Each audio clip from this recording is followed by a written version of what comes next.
Finland doesn't have a past it doesn't have a colonial past. I mean, Finland was among colonialized countries, not among the colonizers. So we don't have the attitude which is sometimes found in England or France, that they look downwards to other cultures. Finns have been taught for decades, almost 2 centuries, that Finland truly is a homogeneous country. So now lots of people really have to adapt themselves to very different circumstances, and some people have problems. Thanks for the paper. Yeah. Finland as a country is a country that is uncertain or unsure about Muslims in general. I wanted to basically create a new way of being an immigrant who is both involved and engaged in all aspects of society, but at the same time is maintaining a very, very strong sense of identity.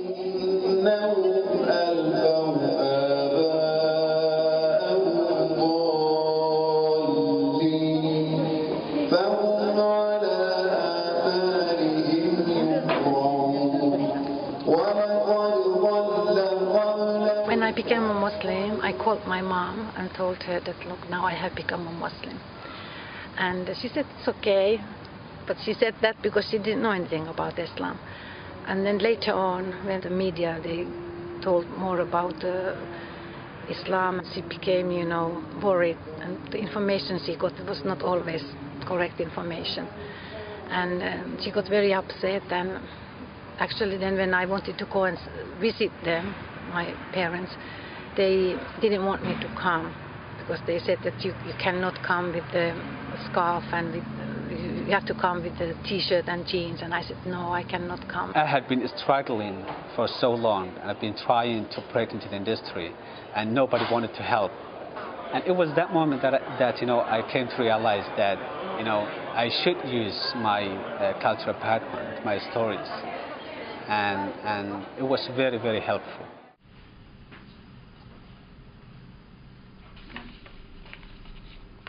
They don't have a lot of diversity here. It's just Finns and Finns and Finns, and everywhere you look there are just Finns.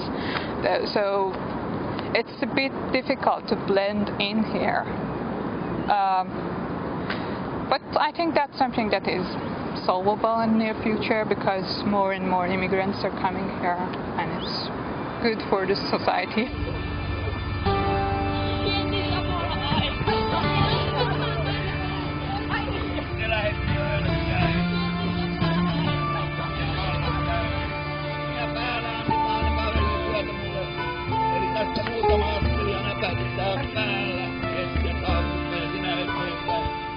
Joitakin vuosia sitten mä syntymän jälkeen niin opin ymmärtämään, että mulla on vähän erikoinen nimi suomalaiseen valtaväestöön, ja mun äiti oli sitten harras vakaumuksellinen muslimi ja isä oli sitten vähän, voisi sanoa, maltillisempi, mutta sitten alettiin puhua tatarin kieltä kotona.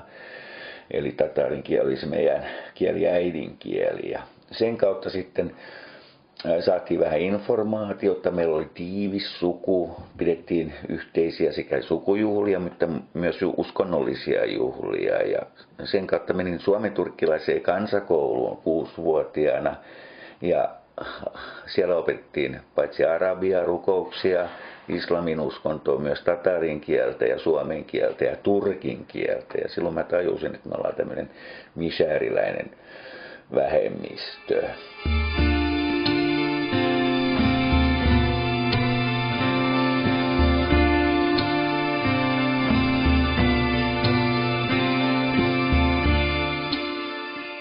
We have one old community that has been here for more than a century, and these are the Tatars. Nowadays, I think we have about 700 Tatars only remaining, but there used to be a bit larger community in past decades.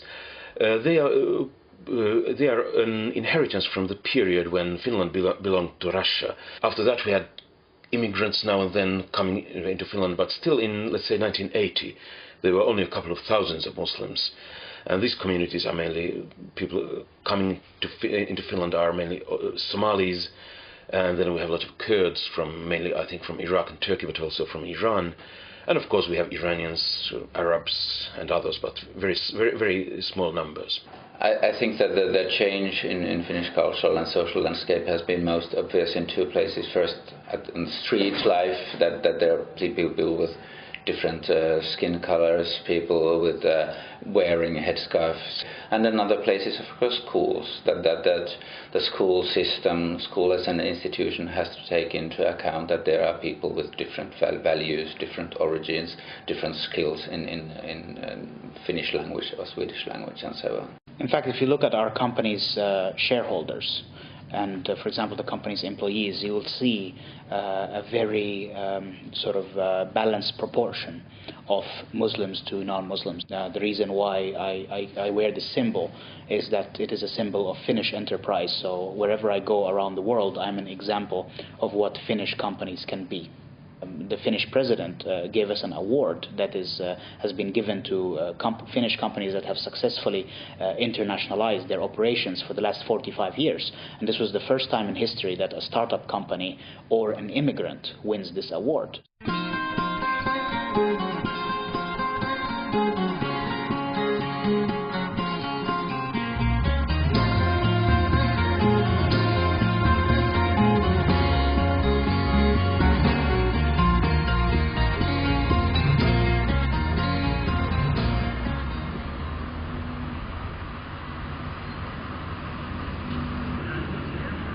Mars.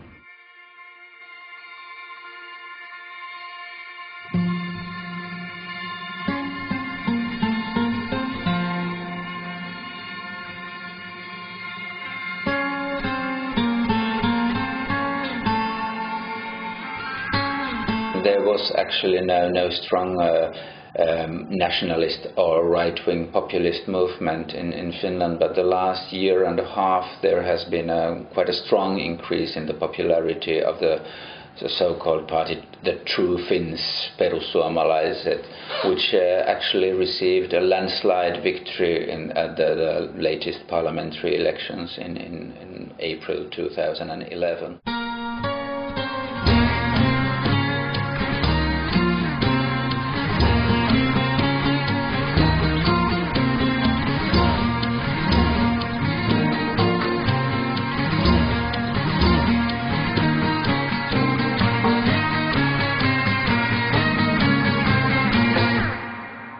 Voisi sanoa, että tatarit eli mishärit, meikäläiset, ne sulautui tähän, sopeutui tähän, integroitu tähän yhteiskuntaan pitkälle siitä, että he olivat tekemissä ihmisten kanssa. He valitsivat sitten semmoisia aloja kuin kangaskauppa, mattokauppa, turkiskauppa, ja tätä tehtiin sitten aika pitkälle markkinoilla, toreilla ja sitten myös kaupoissa. Helsingissä oli kosolti aika paljonkin turkiskauppoja, mattokauppoja ja näin tuli varmaan kontaktia sitten valtavähemmistön kanssa. Toinen asia varmaan, että he varoivat tekemästä mitään pahaa, mitään huonoa, mitään moraalitonta ja yrittivät pysyä normeissa ja laissa, eli olla kuuliaisia kansalaisia. Eivätkä pitäneet sitten itsestään hirveästi ääntä. Esimerkiksi kun oli islamilaisten juhlat, tai on ollut Korban tai Ramazan Bairamit tai jotkut muut juhlat, niin ne on pidetty suljetussa tiloissa, on rukoiltu aina suljetussa tiloissa. I always try to maintain positive, and I always try to do what I wanted to do. And if somebody said some like negative words or uses some kind of ugly words to me, I would just look at them and pass, because I always believe that I could never control what somebody said to me or did to me, but I could always control my reactions to it. Yeah. So if I wanted to make something out of big deal, I could, but if I wanted not to, then I would not. So I honestly never had any kind of problems,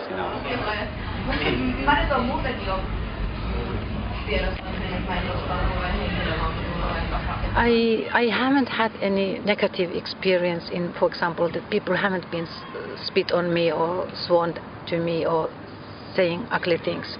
This has not happened to me personally. I know these things has happened to some immigrants, Muslim women. Jos ajattelee tästä islamilaista ajatusmaailmaa ja sitä, mitä on saanut perusteita ja kaikkea, niin välillä tulee törmäyksiä valtaväestön kanssa. Se on ihan selvää. Varsinkin tulee kiukkuu sitten, kun on esimerkiksi jotain lehdissä uutisia, että 52% suomalaisista ei tykkää muslimista. Kyllä se herättää kiukkua. Et eniten mikä mua tässä päivässä suomalaisessa yhteiskunnassa mishäriläisenä niin kuin muslimina niin on harmittaa semmoinen kahtiajakoisuus, joka niin kuin kääntyy koko ajan siihen, että kaikki islamilaiset tai islamin uskoa harrastavat muslimit on terroristeja, pahoja ihmisiä ja tekevät pommeja. Ja tämmöinen niin kuin on valtavasti lisääntynyt siitä kultaisesta ajasta, kun mä olen ollut 50, 60, 70, 80-luvulla elänyt ja nähnyt tätä maailmaa, niin kyllä jotenkin se on huolenaihe mulle ihan oikeasti. The Finnish integration policy also starts with an assumption that integration is a two-way process, that not only immigrants but also the host society, the native population, has to integrate into the new circumstances. And that is probably the place where the policy so far has failed most badly. There was a lot of unsuccessful attempts by policymakers to enforce a top-down approach, whereas the way we approach it at Muslim is a very sort of bottom-up approach. If people find mutual ways to prosper, integration will happen naturally, and then we won't have to enforce it top-down. I can give you a small example. When New York mayor gives an Eid greeting to the Muslim community in the United States, it is something that we feel happy about, but we feel happy about it twice a year. But if a Muslim in the US goes to their local Walmart store and finds a shelf for the halal products so they don't have to drive hours to get the products that they need, this is something that touches them on a daily basis. And that such a thing could be a great recognition for integration. Finnish society had never had any kind of issue with, Muslim people in the country. They never had any kind of, problems. We never had any riots, demonstrations, or all kinds. We live together, and we work together, and the best way, to contribute to each other is to live together peacefully and work together, and I think that's the best contribution, people can, give each other. Suomalainen kulttuuri on ollut aika upeatakin, joskus on ollut yhteisöllisyyttä, kun on ollut pienempiä paikkakuntia, on pidetty ihmisistä huolta. Ja se on ollut semmoista, mikä on myös islamilaista kulttuuria. Suku on rakastettu, ystävät on rakastettu, naapuritkin on rakastettu ja niistä välitetään, kysellään mitä kuuluu. Et se on ollut ihan selkeästi mulla varmaan semmoinen niin kuin yhtenäisyys suomalaisen kulttuurin ja islamilaisen kulttuurin kanssa.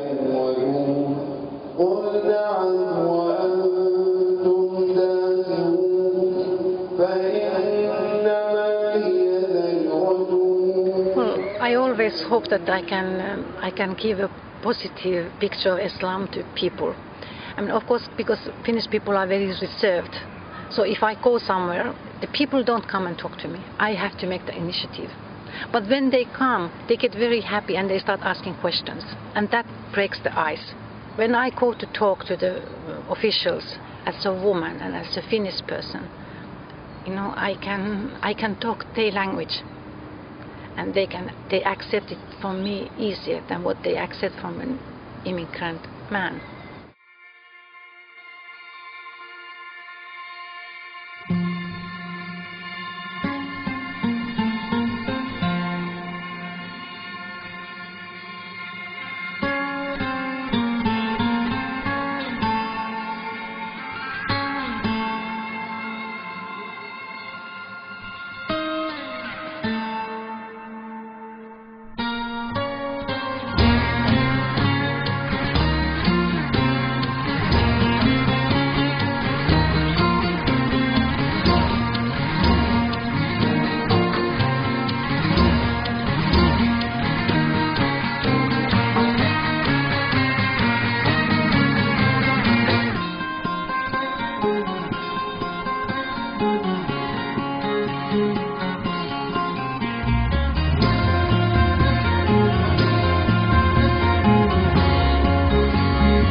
this establishing this Islamic center, it's been a very big thing for our community, because there we have the place where all the Muslim people, all the Shia people, they can come and they can meet each other, and they can have the traditional program, and they can strengthen the identity of their children, and they feel at home, and then there they are not in minority, because we are all the same.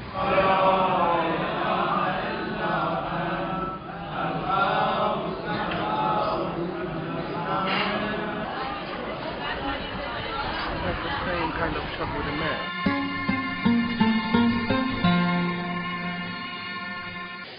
So far there haven't been any conflicts between the Muslim community in Finland or the native Finns, so to say. But I think very much depends on the course that the Muslim community will take, and also the course that the nationalists in Finland will take. So if there will be a development towards more fundamentalist interpretations of Islam among the relatively large Somali community, for example, and at the same time the say nationalist radicalization takes place, then there might be some kind of a clashes. Islamissa on, mä oon aina sanonut, että paljon hyvää. Se on mulle rauhanuskonto ja hieno uskonto. Ja niin mun näkemyksen mukaan on se uskonto mikä tahansa, tai niin aina on niin kuin hyvää ja pahaa. Ja siellä ollaan niin kuin ihmisiä. Ja samoin tapahtuu muissa niin kuin uskontokunnissa ja näissä. Ja jotenkin vaan ihmiset tykkää sitä lukea ja sitten ehkä niin osoittaa sormella vielä, että tuossa on semmoinen ilman mitään niin kuin tuntemista, pelätään sitä ja on ennakkoluuloja. Että se on aika mun mielestä niin kuin mennyt jyrkempään suuntaan tänä päivänä, vaikka huolimatta, että tiedonvälitys niin kuin noin muuten olisi avointa ja suotavaa ja islamista varmaan niin kuin on, minä uskallan väittää, että aika monet ihan hyviä ihmisiä. I give an example, for example, about the religious education. The religious education is compulsory in Finland. The children have to learn religion at school. So it is usually the Christianity. But if they have 3 students in the same school from the same religion, then you can have the teacher. Our problem is that we don't have the teachers. So the problem comes back to the Muslims. We should educate our children to be teachers, so that we have Muslim teachers. Contributions of Muslims to Finnish culture have, of course, been only recently starting. So, because most of the immigrants have come here during the past 20 years, this means that of course, we don't have an established Muslim community here, or the established community is very small. So, I think for the time being, the Muslim input into Finnish culture is still relatively limited, but that will change during the decades. When we have a community that has been here for 30 years or 40 years, the situation will be different. I don't think it's a matter of contributing something to the society, but I think it's more like, coming together, collaborating and working and, creating something together. That's how I believe it is, because I don't think I'm expected, to stand, aside and do something by myself and just like, okay, contribute something to us or, show us, but it was like, okay, you have something, I have something, let us do something together, let us create something together. I think it's more like working and together than, rather than, contributing something to the society. Suomalaiselle yhteiskunnalle on varmasti ollut hyötyä niin kuin tatareista ja myshääreistä, on ollut erilaisuutta, on ollut värikkyyttä, on jokunen jopa tuonut Suomelle maajoukkueen maaleja jalkapallossa. I believe that Finland has a unique opportunity to in fact show the rest of Europe and perhaps even the world how to positively integrate immigration, because historically it is still, it is in a position where it can learn from the mistakes of others, while at the same time come up with its own unique success stories and basically educate the world on how it should be done right. In the 19th century in Finland there was quite interesting discussion going on about what is the Finnish nationality actually made of. And Sakristopelius was an interesting figure who then proposed that everybody who loves Finland as his or her home country and is prepared to work for the success of this society can be considered a Finn. I think it was a very liberal statement, even in international comparison at that time, and I think it shows that there is also a national tradition of that kind of a tolerant way, very open way of defining Finnish nationality.